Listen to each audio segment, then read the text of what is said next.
अरिस्टॉटलचं एक प्रसिद्ध वाक्य आहे. अरिस्टॉटल हा आपल्याकडे ज्ञानेश्वर महाराज होते ना, ज्ञानेश्वर महाराजांना पदवी काय, ज्ञानियांचा राजा. तसं युरोपमध्ये पहिल्या 1000 वर्षामध्ये, मध्ययुगीन म्हणतात तसं 1200 पर्यंत सगळं तत्वज्ञान अरिस्टॉटलचं होतं. त्याला पदवी दिलेली आहे ख्रिश्चन लोकांनी, the prince of them who know, ज्ञानियांचा राजा. त्याचं एक असं वाक्य आहे, आधी इंग्रजी सांगतो, तुम्हाला सगळ्यांना इंग्रजी समजतं, मराठी सांगतो. Great is the man who loves solitude. Greater is the man who keeps solitude in a crowd. कोणीच नाही त्याला ही पदवी आहे. एकांत आवडणारा मनुष्य हा श्रेष्ठच आहे, पण गडबडीमध्ये एकांत ठेवणारा माणूस त्याही पेक्षा श्रेष्ठ. बर काय हो हे? मी आपल्याला एक प्रश्न विचारतो. आपण इतके सगळे स्त्री पुरुष आहात, सुशिक्षित आहात, शिकलेले आहात, प्रपंच करणारे आहात, जग पाहिलेलं आहे. तुम्ही कधी शांत मनुष्य पाहिला का? खरा शांत बरं का पाहिलाय का? मी हात वर करा म्हणत नाही तुम्हाला, पाहिलाय का तुम्ही? मुंबईमध्ये 1 कोट जवळजवळ लोकसंख्या, कुणी पाहिलाय का? ते जाऊ द्या, घरात तुमचे जर 5-10 माणसं असली, खरा शांत मनुष्य, बाई किंवा पुरुष पाहिलंय का? नाही. मग याचं ध्येय काय आहे? अध्यात्माचं शांती हे ध्येय आहे, परम शांती. शांत शब्दाची गंमत आहे बघा. शांत शब्द शम पासून आहे, व्युत्पत्ती त्याची. शम म्हणजे विजणे. मेणबत्ती आहे, ती जर विजली तर ती शम म्हणतात त्याला. तेव्हा ज्याचं अंतर्याम विजलं तो खरा शांत. अंतर्याम काय आहे ते सांगतो, पण आधी भारतीय संस्कृतीमध्ये शांतीचं परमोच्च महत्व आहे. तुम्ही असं समजू नका आपल्या लोक हो भारतीय संस्कृती भारत ही अति म्हातारी झाली, आता मरता मरता वाचते, तिच्यामध्ये असं काहीतरी विलक्षण आहे. अगदी मरायला टेकती म्हातारी आणि पुन्हा पुनरुज्जीवित होते. बुवा काय तिच्यात चमत्कार आहे का माहिती नाही. आणि हा तर अवनतीचा काळ आहे भारतीय संस्कृतीच्या बाबतीत. काय बदल होतोय मला सांगा. कपड्याच्या फॅशन मध्ये, खाण्यामध्ये म्हणजे अभक्ष्य भक्षण करणं, अपेयपान करणं, हे जे तुमच्या धर्माने सांगितलं ते सर कोणत्या क्षेत्रामध्ये मला सांगा तुम्ही आता भारतीय राहिलेला आहात? काय आहे माझ्या म्हणण्याचे हेतू काय? या अवनतीच्या काळामध्ये सुद्धा माणसाला जर महत्व असेल तर शांतीचं महत्व आहे. तर शांत म्हणजे विजणे. विजणे म्हणजे काय? त्याची जी वासना आहे ती वासना नाही शिल्लक. आणि आपल्याला असं वाटेल काय वा हे काय आहे, पण आधी त्याचं महत्व सांगतो. तुम्ही हे धर्मकर्म करताना, श्राद्ध पक्ष असो, काही पूजा अर्चा असो, ओम शांती शांती शांती, अरे 3 वेळा शंख करायचं काय कारण आहे शांतीला? नाही का? त्याचं कारण आहे माणूस म्हणजे सत्व रजतम तिन्ही शांत झाले पाहिजे. माणसाचे काळ 3, माणसाला त्रास देणारे, अतीत, भूतकाळ, भविष्य चिंता करणारा, वर्तमान त्याचं तापदायकच आहे. तिन्ही काळ शांत पाहिजे, त्याची काळजी विसरली पाहिजे. इतकंच नव्हे, माणसाला त्रास देते त्याचं मन. ज्याचं मन सुधारलं ना त्याला अंतःकरण असं म्हणतात. कर्ण म्हणजे इंद्रिय, आतलं इंद्रिय. आणि गीता सांगते ना, इंद्रिया आणि दशैकंच, 11 इंद्रिय सांगितली, 11वं मन आहे. तेव्हा पंचकोश जे आहेत माणसाचे, म्हणजे देह हा अन्नमय कोश, नंतर प्राणमय कोश आणि मनोमय कोश, हे 3 ज्याचे शांत झाले, विजले, तो खरा शांत आहे. बुद्धी मग स्वच्छच होते ना, अत्यंत ईश्वरनिष्ठ बुद्धी बनते. आता सांगायचं कारण, अशांतीला कारण काय आहे? अशांतीला कारण जग तर आहेच. काय जगामध्ये अस्वस्थता आहे मला सांगा, किती अस्वस्थता आहे. पूर्वीच्या काळामध्ये एक 50 वर्षाच्या काळात एवढी प्रगती नव्हती विज्ञानाची, पण काय माणसाला समाधान होतं, काहीतरी एक स्वस्थता होती. आज काय जिकडे तिकडे अगदी योग्य शब्द आहे, भगभग भगभग भगभग. कितीही मिळू दे, काही होऊ दे, चांगलं होऊ दे, त्याची भगवत काही शांत होत नाही. आणि ज्ञानेश्वर महाराज त्यांनी सत्पुरुषाचं वर्णन करताना म्हणाले, शांती ही काय आहे, वेली आहे. कारण परमात्म्याच्या दर्शनावरती ती वाढते म्हणून ती वेली आहे. आणि ती वेली कशी आहे, तिला काही माणसामध्ये नवी पल्लवी फुटते. तर सत्पुरुष म्हणजे शांतीशी आले पल्लव नवे. अरे समजून घ्या, तुम्ही करू नका, पण तुमच्या जीवनात शांती नसेल काय मिळवलं तुम्ही. पाहण्या बरोबर असं वाटलं पाहिजे, हा वा काय आहे मनुष्य, स्त्री असो पुरुष असो असं वाटलं पाहिजे. त्या ऑन ऑल फ्रंट्स म्हणतात ना, प्रपंचात काय, परमार्थात काय, घरी काय, दारी काय, केव्हाही त्याला बघा त्याची शांती असेल. हे ज्ञानेश्वरी शिकायचं आहे बाबा. बरं, दुसरं काही नाही, सर्व बाजूनी शांत. आणखी एक राहिलं सांगायचं, माणसाचा जो प्रपंच आहे, या प्रपंचाला 3 पायऱ्या आहेत कर्माच्या. एक तर हे जग, भूलोक.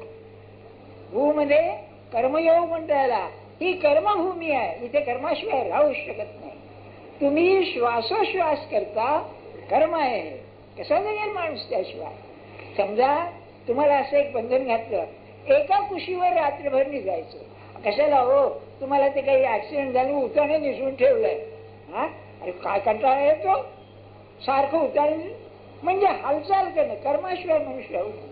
गीता सांगते, नाही कश्चित क्षणमपि जातु तिष्ठती अकर्मतु. एक क्षणभर सुद्धा कर्म केल्याशिवाय माणूस जगत नाही. तर कर्म हेच जर अशांतीला कारण आहे, तर भूलोकामध्ये कर्माच्या जंजाळात राहून सुद्धा जो शांती टिकवतो तो खरा मोठा. तो मागच्या रविवारी विषय झाला. यात करोश यदश्नासी, खातोस पितोस तत्कृष्व मदर्पण. लक्षात ना, मागच्या रविवार. त्या भूलोक, त्याच्या पुढच्या भूअर लोक काय असतं, हे पिशाच्य वगैरे योनी असतात ना, ज्याला इंग्लिशमध्ये स्पिरिट वर्ल्ड म्हणतात. तर आपल्याला सोडून गेलेले जीव तिथे असतात. आपल्याला तेवढी शक्ती नाही, सूक्ष्मता. तुम्हाला तुमच्याशी बोलतील सुद्धा, तुमच्या अंगी येऊन काम करून घेतील. त्या मला तर नाव आठवत नाही, ते सर्जनचं नाव आठवतं तरी तो त्याच्या अंगात संचार करून तो ऑपरेशन करायचे. नाव आठवत नाही. एक ग्रंथ आहे ब्राझील मध्ये, ब्राझील मध्ये एक डॉक्टर होता. तर तो स्वतः सर्जन, पण त्याच्या अंगी एक जर्मन सर्जन आला मेलेला. तुम्ही ऐकलं असेल तो, ग्रंथाचं नाव मला आठवत नाही. आणि तो त्याच्या थ्रू, त्याच्या माध्यमाने ऑपरेशन्स करायचा. बघा, त्याची इच्छा राहिलेली तो त्याच्या. हो, पुष्कळ वेळेला त्या संचारामध्ये माणसं काव्य करतात, भविष्य या देवी अंगात येतात ना, ते घागरी फुलता फिरताना काहीतरी ती तंद्री लागली की येतात बघा. ते खरं खोटं सांभाळायला पाहिजे. पण त्यांना ते पण संचार होईल. तर ते भूवर लोक, पुष्कळशे लोक तिथेच असतात. आपण आता कुठून आलो जाऊ द्या, ते सगळा विचार करता आम्हाला नाही, पण पुष्कळ लोक तिथे असतात. आणि त्याच्या पुढे पुण्यवान लोक असतात. ते स्वर, भू भुवा स्वर, हे 3 जे 7 आहेत ना, त्यापैकी 3. अध्यात्मामध्ये सद्गुरूची जर शक्ती असेल, तारीफ असेल, तर या 3हीला पार करून जातो. म्हणून भाऊसाहेब गेल्यानंतर महाराज म्हणलं त्यांना भेटायचं आहे. ते म्हणाले ते फार वर आहेत, त्यांना खाली यायला कष्ट होते. हा त्याचा अर्थ आहे. तर आपण काय करतो, खालीवर करतो. ते जाऊ द्या, कधी खाली कधी वर. आपलं नाम घेताना सुद्धा तो खालीच घसरतो, तो मग बाकीच जाऊ द्या. सांगण्याचा हेतू काय आपल्याला, तुकाराम महाराजांनी काय वर्णन केले. आम्ही वैकुंठवासी, या 7 लोकांच्या पलीकडे 7 लोकांचा होता. आम्ही वैकुंठवासी. वैकुंठ शब्दाचा अर्थ फार अप्रतिम. कुंठ म्हणजे कुंठित होणं, आडणं, आवरणं, नाही का? मग ते कुंठित होते म्हणतात. तर वैकुंठ म्हणजे ज्याला कुंठच नाही, ज्याला अडथळाच नाही, तर ज्याच्या आत्मज्ञानाला कधी विरोधच नाही, तो वैकुंठ. म्हणजे वैकुंठामध्ये सगळे ज्ञानीच. तर आम्ही वैकुंठवासी आलो याचे कारण अशी काय?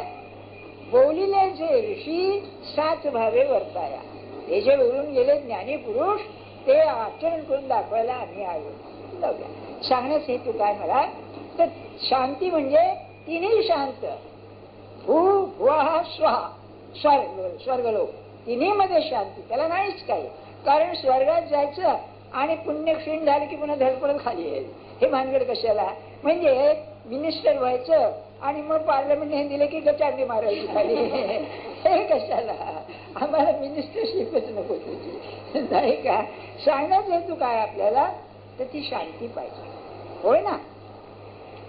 आता मी आपल्याला निराळ्या तऱ्हेनं सांगतो. आता मला जो युरोपियन तत्वज्ञानाचा फायदा झाला, नशिबी आला शिकवायला, तो असा मानसशास्त्राचा. मानसशास्त्राने असं सिद्ध केलेलं आहे की आपलं जे वागणं असतं, जागेपणचं वागणं, हे सगळं खालच्या मनाच्या दडपणावर अवलंबून असतं. मनाचं दडपण कसं होतं सांगतो थोडक्यात. आपल्याला मी खोलात येत नाही, कंटाळा येऊ देणार नाही, पण इतकी आपण माणसं आहोत, आपल्याला स्वप्न पडतात. तुमच्या हातात आहेत का स्वप्न पडणं? मला आमचं स्वप्न पडलं पाहिजे. फार दुर्मिळ माणसं, दोन गोष्टी, ज्यांना स्वप्न पडत नाही आणि ज्यांना हवं ते स्वप्न पडतं, फारच थोडे लोक. असं काय करता तुम्ही? आम्ही सगळे स्वप्नाळूच आहोत, शंका नाही हो. आहे आणि स्वप्नाला काही तर्क आहे का? लॉजिक आहे का त्याला? काही कसलं विचित्र स्वप्न पडतात, काहीतरी विचित्र असतं बघा सगळं. काही अरिस्टॉटलने सुद्धा स्वप्नांचा विचार करताना दोन तऱ्हेची, त्यांनी एक प्रॉफेटिक ड्रीम्स म्हटलेलं आहे. स्वप्न सगळीच काही खोटे नसतात, काही सूचना मिळतात स्वप्नामध्ये, काही लोकांना असतं बरं का. एक उदाहरण सांगतो आपल्याला. अन एक्सपेरिमेंट विथ टाइम असा ग्रंथ आहे. ड्यून नावाचा कर्नल होता, ब्रिटिश कर्नल. पहिल्या लढाईमध्ये हा जर्मनीमध्ये असताना तो त्याचं सैन्य असे दुसऱ्याची लढायचं. त्यावेळीची युद्ध ती खंदक असे मोठे, त्या खंदकामध्ये पाणी असायचं आणि त्या सोल्जर्स म्हणजे सैनिकांच्या बरोबर पाव वगैरे खायला असायचे. उंदीर भयंकर, साले ते निजू द्यायचे नाही, त्रास द्यायचे, अशी सगळी परिस्थिती होती. तर हा इन्स्पेक्शनला जायचा, कर्नल होता. उद्या लढायचं आहे ना जर्मन सैन्याशी. त्यावेळेला केसर राजा होता, असा हिटलर होता ना तसा केसर होता.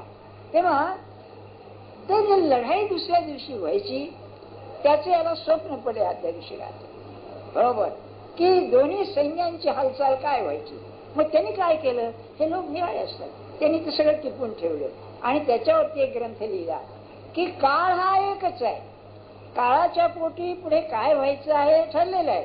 आणि स्वप्नामध्ये माणूस जरा सूक्ष्मात गेल्यामुळे ते त्याला दिसत. ऋषी जे असतात ना त्यांना त्रिकालज्ञ असं म्हणतात.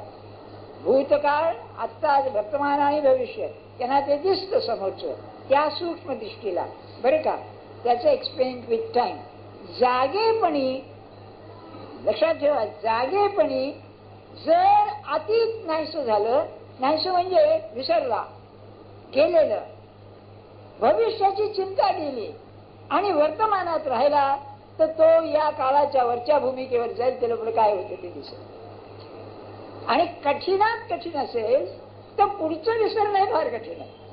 भविष्य काय चिंता जरी नसली तरी काय होणार आहे हो, काय होणार आहे हो, अरे आता कोण मिनिस्टर होणार, अरे तुला काय करायचं मिनिस्टर कोण होणार, तुझी नोकरी सांभाळणार आपली तू. पण बघा विचाराशिवाय राहत नाही. मग या क्षणी जगणं, वर्तमान क्षणात जगणं हे खरं परमार्थाचं लक्षण आहे. उद्याचं उद्या पाहू काय आहे ते. आणि सत्पुरुषाच्या निष्ठेमध्ये हे असतं. ते काय करतील ते आज आहे, उद्या काय करतील ते मी कशाला काळजी करू. जसं लहान मूल आईच्या अंगावर असल्यानंतर आई मला पाजणार आहे का नाही, मग उद्या कसं येईल काय याची चिंता त्याला नाही. तसं भक्त जो असतो तो त्या भगवंतावर राहून भविष्य विसरतो, भूत विसरतो बरं का.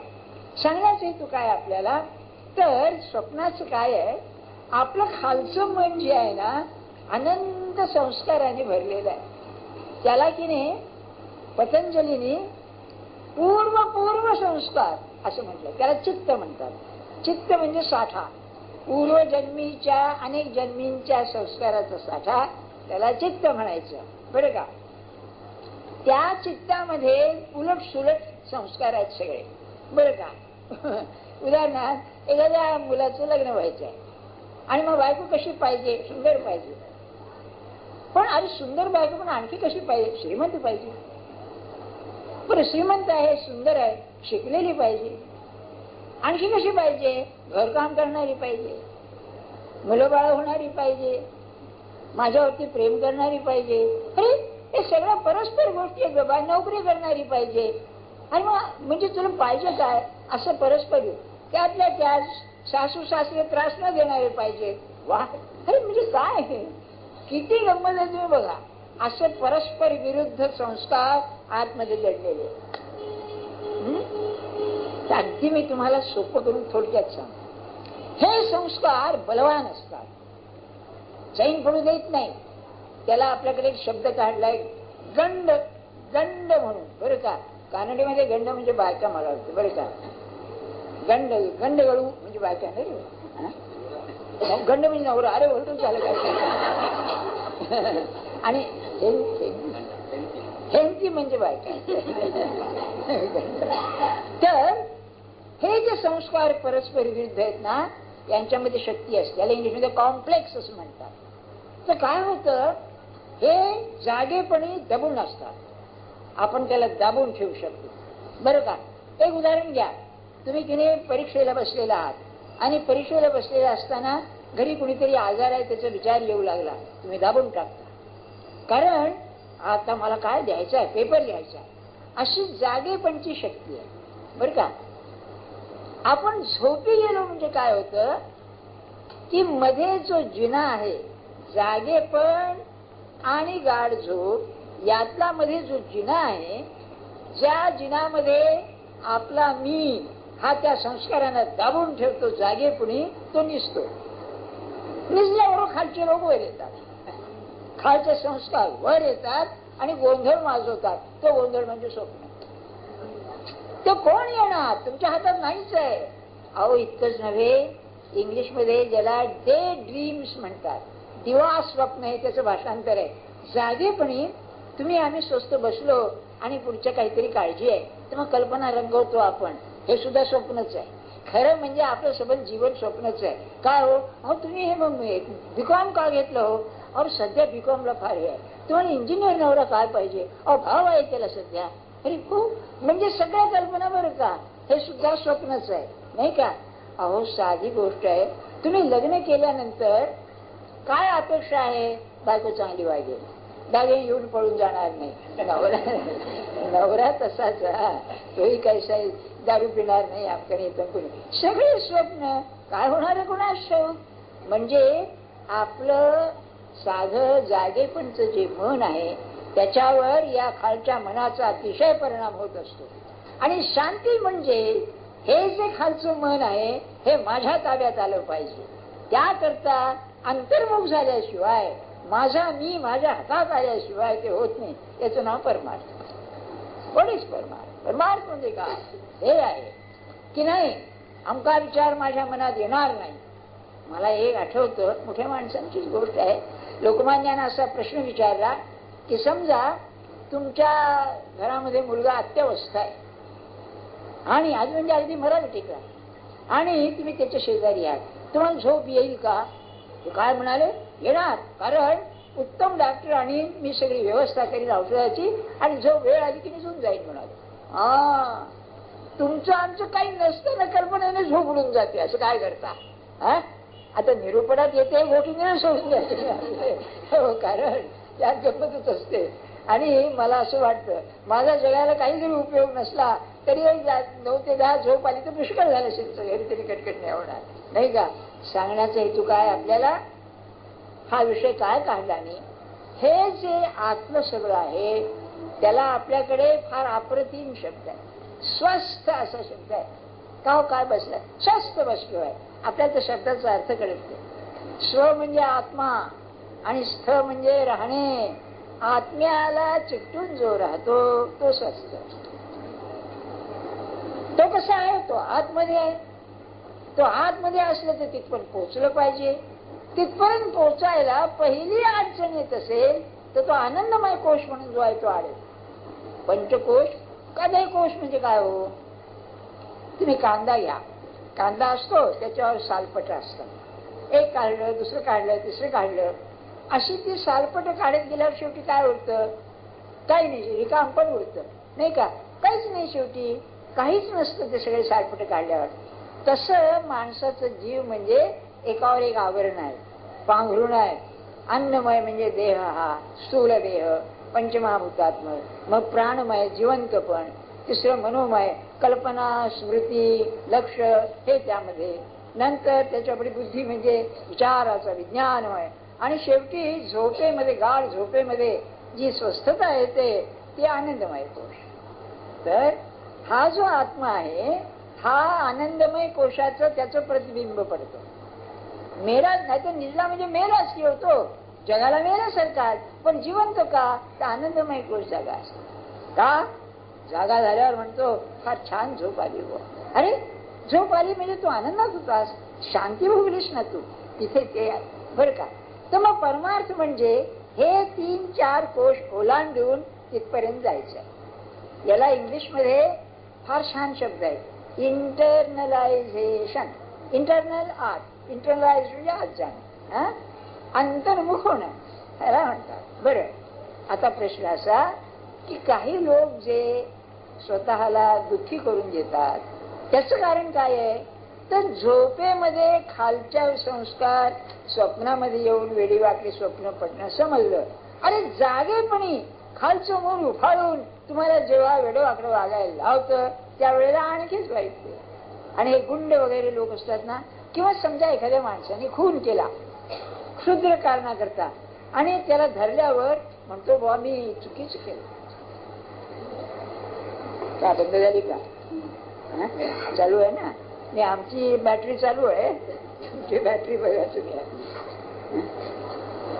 नाही, मला ही सवय डिस्टर्बन्सची. अहो विद्यार्थी सकाळचं कॉलेजने जायचे, बिचारे काय करणार नाही का? एवढंच की परीक्षेला उपयोगी पडतं की नाही कोण आठवण पण तुम्ही जायचे. तेव्हा काही गडबड झाली तर तुम्ही माझ्याकडे बघा, तिकडे बघू नका. तेव्हा सांगण्याचा हेतू काय? तर जागेपणी भावना भडकली, वेडेवाकडे बोलून गेले, काम करून गेले नाही का? अहो एक बाप होता बंगलोर मध्ये, आम्ही पाहिला काय नामस्मरण वगैरे करायचा, आणि जरा काही पोरांनी इकडची वस्तू तिकडे ठेवली म्हणजे काठी येऊन मारायचा. हो काय बरं का, वेड्यासारखा. म्हणजे खाली दबलेलं जे आहे ते असं बाहेर पडतं. आणखी एक गमत सांगतो काय आहे, हे पुस्तकातील उदाहरण आहेत पण आपल्याकडे ती तशीच असतात. एका बाईला एकुलता एक मुलगा, उशिरा झाला तेव्हा त्याला तो शाळेला पोचवायचा. तेव्हा त्यांच्या शाळेची जी बस यायची ती अशी पलीकडच्या बाजूला उभी राहायची, रस्ता ओलांडून. तर आता हा 8-10 वर्षाचा मुलगा रोज खेळायला मिळायला जायचा, पण बसमध्ये जाताना त्याला हात धरून न्यायची. का बाई का असं? काय करावं म्हणलं, ओलांडताना काय वाहन आलं, अमकं झालं तमकं झालं. गंमत अशी व्हायची, तो जो तिला सोडून जायला लागला तो ओरडायची मोठ्याने. आता लोकात किती विचित्र दिसायचं, पण ते खालचं मन जे आहे ना, दाबलेले संस्कार त्याशी बाहेर पडले, आणि हे दुःखाला कारण आहे. हे तुम्ही आवराच, नाही तर तुम्हाला परमार्थ साधणं शक्य. त्यालाच की नाही आपल्याकडे विकार आवरणं म्हणतात नाही का? म्हणजे राग आवरणं काय, प्रेम आवरणं काय, किती गोष्टी तुम्हाला सांगू. आपला काय तो विषय नव्हे आजचा, याच्या पुरता आहे. तर कर्म करताना आपली मनाची जी अवस्था पाहिजे ती अशी पाहिजे, एकमुखी पाहिजे. एकमुखी म्हणजे तिला दिशा एकच पाहिजे. ती एक दिशा म्हणजे भक्तीमध्ये परमार्थ. मी हे का करतो? तुझ्या करता करतो. मी हे का करतो? तुझ्या करता करतो. मग तू कुठे आहेस? तर ज्ञानेश्वर महाराजांचे शब्द आहेत, मनो मंदिरी न विसंबे माते. महाराज असं म्हणायचे, कुठेही बसले तरी रामाला साक्ष ठेवून मी सांगतो, मग याने असा प्रश्न विचारला, अहो मंदिरात तुम्ही बसला असतं तर ठीक आहे, रामाला साक्ष, कुठेही राम साक्ष, अरे अंतःकरणातला जो राम आहे त्याला साक्ष ठेवून. मग गुरु असो किंवा तेव्हा भक्तीचं मार्ग मग काय, मनोमंदिरी न विसंबे माते. याला अनुसंधान असं म्हणतात. माझ्या अंतर्यामी तो आहे, माझ्या प्रत्येक कृतीला तो पाहतो. इतकंच नव्हे तर माझ्या कृतीला संमती असल्याशिवाय मी ते करणार नाही. या मोठ्या सत्पुरुषांना ही प्रेरणाच असते. त्याला अंतस्फूर्ती अशी जबर असते की तिथूनच त्यांना आदेश येतो. आणि एक उदाहरण तुम्हाला सांगतो म्हणजे कळेल. अरविंद होते ना, ह्या की नाही चांगल्याच्याच गोष्टी आपल्याला अशक्य असं नाही बरं का, पण आपण त्या मार्गाने जात नाही धर्म. ते आपल्या ऑफिसमध्ये, घरी बायको आई होती, बाप नव्हता, बापारला त्यांचा लोक, भाऊ होता बारींद्र कुमार म्हणून, हे घरी. आणि हे वंदे मातरम नावाचं जे साप्ताहिक होतं त्याचे संपादक, ते त्या ऑफिसमध्ये बसलेले. संध्याकाळी 5ची वेळ आणि त्यांना आतून आदेश आला, मी जे म्हणतोय त्याची आज्ञा ही की इथून चंद्रनगरला जा. तुम्हाला खरं वाटेल का? त्यांनी आपल्या एका सहकार्याला बोलावून सांगितलं, जा म्हणले, टांगा घेऊन ये, मी चंद्रनगरला जाणार. त्यांना विचारलं की हे त्यांचे उलट नाही, त्याचा शब्द इंग्रजी इनकॉन्ट्रोव्हर्टिबल, ते आलं की नाही त्याच्या विरुद्ध जाणं अशक्यच गोष्ट हे आहे. बरं, प्रेरणा ती अशी जबर प्रेरणा असते. तिथूनच पुढे महिन्यांनी त्यांना आज्ञा झाली पांडिचेरीला जा म्हणून. आणि तिथे गेले. राहायचं कुठे काय काही पत्ता नाही. एक कोमटी होता, कोमटी म्हणजे आंध्रातला व्यापारी, त्यांनी आपल्याला राहायला दिलं. त्याचा घरात काही दिवस राहत होते. मग पुढे त्यांनी बंगला मेळा घेतला भाड्याने वगैरे. काय असतं की आपण जेव्हा परमार्थ म्हणतो त्यावेळेला आपली जी प्रेरणा आहे ती अति शुद्ध असली पाहिजे आणि त्याला साक्ष परमात्मा ठेवला पाहिजे. तर ते की नाही आपल्याला जमत नाही. म्हणून मग काय करावं, सारखं त्याचं स्मरण ठेवावं मनामध्ये, त्याला विसंबू नये. विसंबणे मी समजतं ना. एक उदाहरण बायकांना बरोबर कळेल. समजा तुमचं एक लाडकं मूल आहे, बरेच दिवसांनी मूल झालं लाडकं आहे, तर त्या बाईला त्या पोराशिवाय चैनच पडत नाही. सारखं काय करते, कुठे जाते, काय खाते, काय पिते, आमकाय त्याची तसे काय, मनाला दुसरा ध्यासच नाही, त्याला विसंबणं असं म्हणतात.